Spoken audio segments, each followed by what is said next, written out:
L'invité de la matinale, Pierre-Hugues Dubois. Votre invité ce matin, Pierre-Hugues, est le père Jean-Marie Petitclerc, prêtre salésien. Il est l'auteur de Spiritualité de l'éducation, publié chez Desclés de Brouwer. Bonjour Jean-Marie Petitclerc. Bonjour. Merci d'être avec nous ce matin. Vous êtes une voix bien connue des auditeurs de RCF, grâce notamment aux commentaires de l'Évangile. Mais vous êtes avant tout un éducateur. Vous avez passé beaucoup de temps auprès des jeunes. Et j'aimerais commencer en évoquant avec vous ces faits divers impliquant des mineurs. Ils se sont multipliés ces dernières semaines, ou tout du moins la médiatisation de tels événements. Samedi dernier, Mathis, 15 ans, perdait la vie dans une rixe à Châteauroux, poignardé par un mineur. Qu'est-ce que ça vous inspire ? Vous savez, Pierre Cardot, ancien maire de Chanteloup, avec qui j'ai beaucoup travaillé, parlait de jeunes sans espoir, sans repère, sans limite, et je regrette qu'il était si peu entendu. Et j'ai envie de dire, mais qui doit transmettre cet espoir, ces repères, ces limites, si ce n'est nous les adultes ?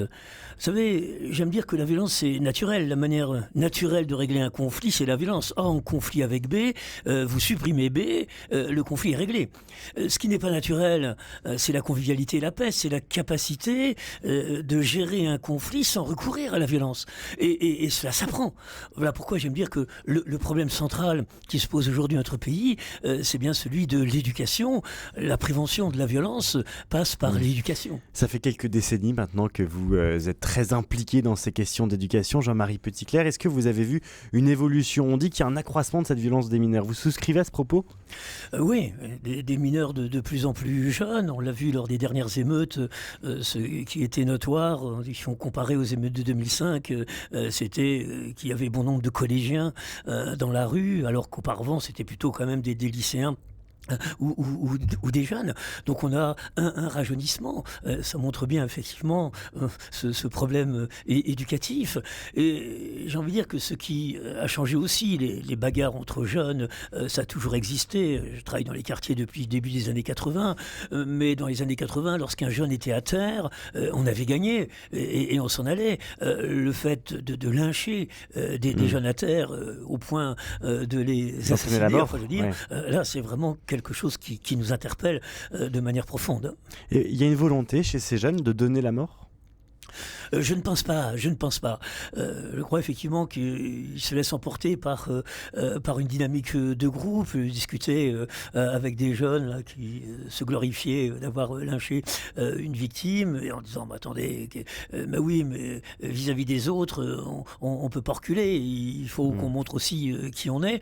Je pense pas qu'il y ait une volonté véritablement de tuer. D'ailleurs, lorsqu'ils se retrouvent seuls dans le bureau du juge d'instruction, très souvent ils s'effondrent lorsqu'ils prennent conscience effectivement de la gravité de leur acte et puis aussi des conséquences pour eux.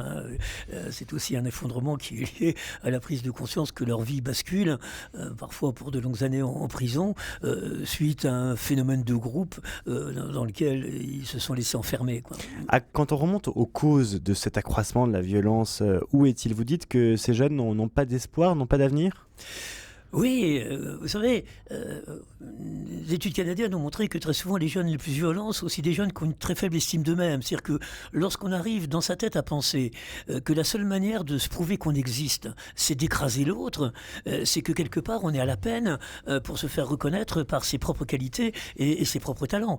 D'ailleurs, dans les collèges, la plupart des faits de violence sont le fait de jeunes qui réussissent pas à l'école. Le gamin qui réussit à l'école est suffisamment gratifié par toutes les appréciations de ses enseignants qui n'a pas besoin de devoir écraser l'autre pour se prouver qu'il existe. Celui qui est dans cette logique de devoir écraser l'autre pour se prouver qu'il existe est toujours un jeune qui se sent très peu reconnu dans ses talents, dans ses qualités.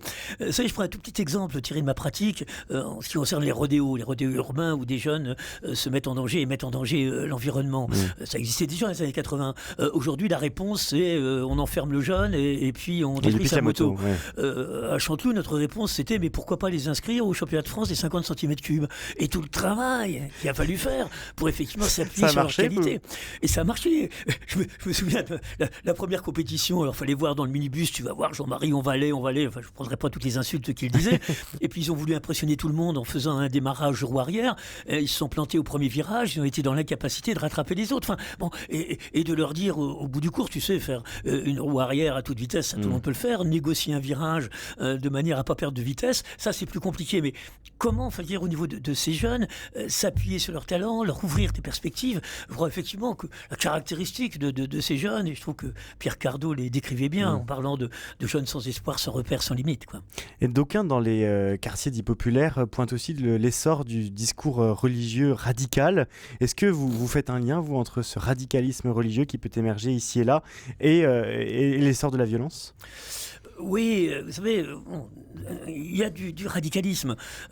J'aime dire que le radicalisme, très souvent, c'est beaucoup plus lié à un manque de spiritualité qu'à un excès de spiritualité. Quand on en vient à accorder plus d'importance à la forme qu'on fond, je me souviens d'une discussion avec un imam me disant « Votre problème à vous, prêtre catholique, c'est que vous avez beaucoup de jeunes croyants non pratiquants. Moi, mon problème, c'est que j'ai beaucoup de jeunes pratiquants, mais non croyants. » Lorsque, effectivement, l'islam s'appuie sur une foi, je veux dire, le dialogue est possible, je veux dire, entre croyants à la manière de Mahomet ou à la manière de Jésus. Le problème, là, c'est que c'est une radicalisation beaucoup plus identitaire et communautariste.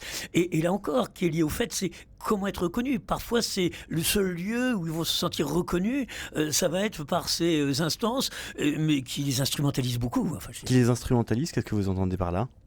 Je veux dire que lorsque on voit ces jeunes adolescents faire allégeance à Daesh, alors que très souvent ils ne connaissent même pas un seul verset du Coran, on se dit que c'est une instrumentalisation. Nous sommes avec le père Jean-Marie Petitclerc, prêtre salésien, auteur de Spiritualité de l'éducation. C'est publié chez Desclés de Brouwer. Tout à l'heure, Emmanuel Macron va recevoir un rapport sur l'exposition des jeunes aux écrans. Un rapport assez alarmant. Le temps moyen passé chaque jour devant les écrans selon l'âge, à 2 ans 56 minutes, à 3 ans et demi 1h10, à 5 ans et demi 1h34 minutes. Information de la Voix du Nord ce matin qui publie ce rapport en avant-première. Père Jean-Marie Petitclerc, est-ce que les écrans sont aussi la cause de cet accroissement de la violence ? Oui, et puis on pourrait annualiser le temps. C'est-à-dire qu'aujourd'hui, un collégien passe plus de temps devant l'écran qu'à l'école. Au niveau d'une seule année. Si vous multipliez ce temps par les 365 jours, alors que l'école ne fonctionne que 140, 150 jours, donc on a effectivement des jeunes qui passent plus de temps aujourd'hui face aux écrans qu'à l'école. Alors c'est quoi l'incidence ? J'aime dire que le vrai problème, par rapport à toutes ces images violentes dont ils se nourrissent souvent, c'est que dans le virtuel, c'est une violence sans souffrance. On ne perçoit ni la souffrance de la victime, ni la souffrance d'entourage de la victime. Et lorsqu'il y a une confusion entre le virtuel et le réel, eh bien, on s'aperçoit qu'ils vont déployer une violence sans prendre conscience de la souffrance de la victime. Moi, le problème central que je trouve, c'est effectivement que ces écrans sont destructeurs d'empathie. Destructeurs d'empathie. Destructeurs d'empathie, c'est la capacité, effectivement, d'être capable de percevoir la souffrance de l'autre. Ce qui va faire obstacle au déploiement de ma violence, ça va être la perception de la souffrance de l'autre. Lorsque cette perception n'a plus lieu, et je rencontre ces jeunes dont on parlait tout à l'heure, où il n'y a plus aucune perception de la souffrance de la victime qui se trouve lynchée, eh bien, effectivement, il n'y a plus rien qui fait obstacle à la violence. Donc, combien effectivement cette éducation à l'empathie, l'empathie, je crois que c'est cette capacité à se mettre à la place de l'autre, c'est ça qui manque beaucoup à ces jeunes, et je pense que effectivement les écrans jouent un grand rôle dans cette destruction de l'empathie. Mais c'est-à-dire qu'il y a une mauvaise éducation à l'empathie, c'est-à-dire qu'il faut éduquer les plus jeunes à avoir une forme d'empathie sociale et d'intelligence sociale. J'aime dire que ce qui caractérise l'homme, je m'appuie sur les propos d'un philosophe que j'apprécie beaucoup, Éric Fiat, c'est effectivement d'être sensible à la souffrance de l'autre. C'est une caractéristique. Lorsque Monseigneur Le Borgne parle de la violence comme déshumanisation, on parle de décivilisation, je pense qu'effectivement il y a une déshumanisation, c'est que la caractéristique de l'homme, c'est effectivement de pouvoir être interpellé par la souffrance de l'autre. Lorsqu'on n'est plus interpellé par la souffrance de l'autre, eh bien on s'aperçoit qu'il y a des limites à la violence qui s'effondrent. Ça, c'est pour les écrans. Et puis, j'ai fait une erreur, une confusion sur Gabriel Attal au lieu d'Emmanuel Macron. Gabriel Attal, lui, a présenté il y a quelques semaines des réponses aux violences des mineurs qui sont en croissance. Parmi ces réponses, il y a notamment le fait de mettre les élèves en internat loin de chez eux. Parmi les autres annonces, il y a beaucoup de choses. Est-ce que ces annonces, pour vous, Père Jean-Marie Petitclerc, elles sont cohérentes avec l'expertise que vous avez, avec ce que vous voyez sur le terrain ?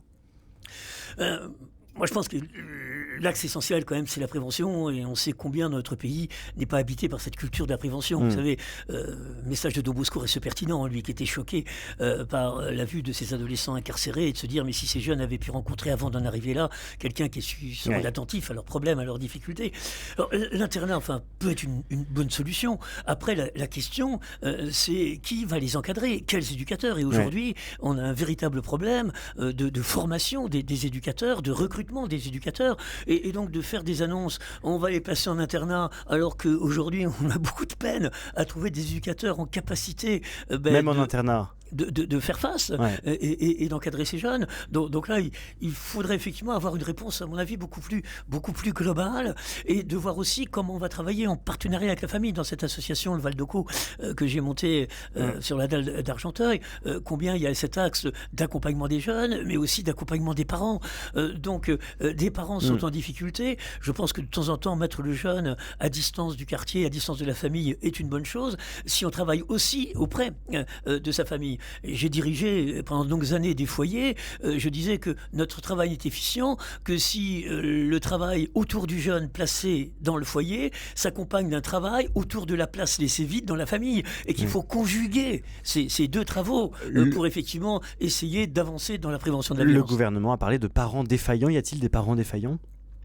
Il y a beaucoup de parents en difficulté, vous savez, on parle beaucoup de parents démissionnaires. Moi je dis qu'il y a aussi beaucoup de parents démissionnés par la société. C'est-à-dire que pour pouvoir s'identifier, je pense aux garçons, s'identifier au père, lorsque le père est au chômage, mal regardé par l'ensemble de ses congénères, comment effectivement ce processus d'identification peut fonctionner. Donc soutenons les parents, et on a un véritable problème effectivement d'effacement. Et les pères en particulier ? Oui, les pères en particulier. J'aime dire, des fois, je rencontre des adolescents élevés par des mères seules qui vont au collège avec une équipe d'enseignantes, dirigée par une principale de collège, qui commettent un délit, qui passent devant madame le juge pour enfants, qui confie une mesure éducative à madame l'éducatrice spécialisée. Où sont les hommes ? Les seuls qui rencontrent, ce sont les policiers. Alors, ils vont se friter avec eux. Je faisais une formation un jour auprès de policiers en disant méfions-nous du vocabulaire, il y a ce besoin. Une société ou certains quartiers, on se demande effectivement où sont les hommes, et on voit effectivement des garçons qui sont en grande difficulté dans le processus de construction de leur identité masculine, par cette absence de modèle d'identification masculin. Nous aurions encore beaucoup de questions à vous poser, Père Jean-Marie Petitclerc, mais le temps tourne. Merci beaucoup d'avoir été ce matin l'invité de la matinale. Je rappelle votre livre Spiritualité de l'éducation chez Desclés de Brouwer. C'est un de vos nombreux livres, parce que vous avez beaucoup écrit sur l'éducation. Merci beaucoup. Merci d'avoir été ce matin, et puis on vous retrouve très bientôt sur RCF, j'imagine. Oui. Merci Père Jean-Marie Petitclerc.